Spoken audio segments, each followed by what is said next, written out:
আসসালামু আলাইকুম, সবাই কেমন আছেন? অনেক অনেক দিন পর আবার চলে আসলাম ছোট্ট একটি ভিডিও নিয়ে। আশা করি পুরোটা ভিডিও আপনাদের কাছে ভালো লাগবে।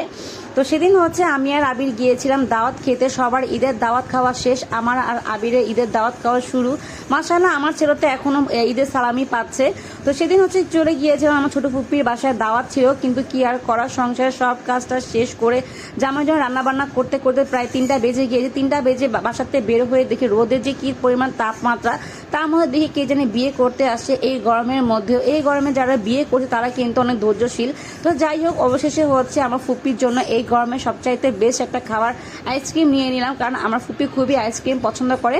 তো রাস্তাঘাটে জ্যামজট পার করে চলে আসছে আমার ফুপ্পির বাসায়। আমার ফুপ্পির বাসাটা কিন্তু আমার আম্মু বাসা থেকে মাত্র 5 মিনিট সময় লাগে। আমার ফুপ্পির বাসাটা আগে, আমার আম্মু বাসাটা পরে, কিন্তু ফুপ্পির বাসায় আসাই হয় না। বিয়ের আগে তো আমার এই ফুপ্পির বাসায় একটা আড্ডাই ছিল, সব বোনদের প্রতি সপ্তাহে 2-3বার করে, 2-3বার না আসলে হতো না।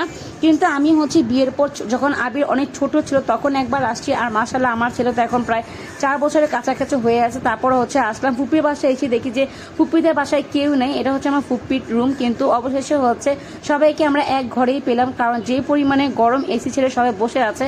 আর আবিরের ভাই তো মনে করো একদম খেলাধুলা খুবই ব্যস্ত।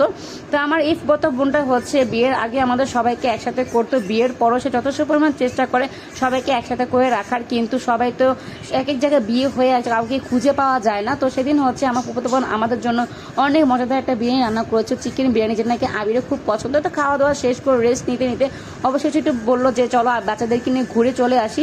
তো কোথায় যাবো চিন্তা করতে করতে হাজারীবাগ ড্রিম ওয়ার্ল্ড পার্কে চলে গিয়েছি আবিরকে নিয়ে আর আবিরের ভাইকে নিয়ে। কিন্তু সেদিন এত পরিমাণে গরম, বিন্দু পরিমাণ বাতাস ছিল না। আমরা তো মনে করো ওদের এনজয় দেখে খুব টেনশনে পড়ে গিয়েছে, আল্লাহ বাচ্চারা ঘেমে যাচ্ছে, এই না ঠান্ডা লেগে যায়। কিন্তু বাচ্চাগুলা মাশাআল্লাহ বিন্দু পরিমাণ টায়ার্ড হয়নি, ঘামছে ঠিকই, বাট টায়ার্ড হয়নি। ওরা অনেক পরিমাণ এনজয় করছে। আর এখানে তো আমার বোন আর আমি খুবই অস্থির হয়ে গিয়েছি গরমের মধ্যে। আমার বোনটা একটু অসুস্থ, তারপরে এই অসুস্থ শরীর নিয়ে তার ছেলেকে, তার ভাগ্নেকে নিয়ে ঘুরতে চলে আসে। কিন্তু কি আর করা, কিন্তু আমার ভাগ্নেকে তো আমি খুশি করাতে পারলাম না, কারণ সে বড়লোকের একমাত্র ছেলে। সে সবসময় বসুন্ধরা সিটিতে টগি ওয়ার্ল্ডে যে খেলাধুলা করে, সেইখানে এসে তো কোনো রাইডে খুঁজে পাচ্ছে না সে কোন রাইডে উঠবে।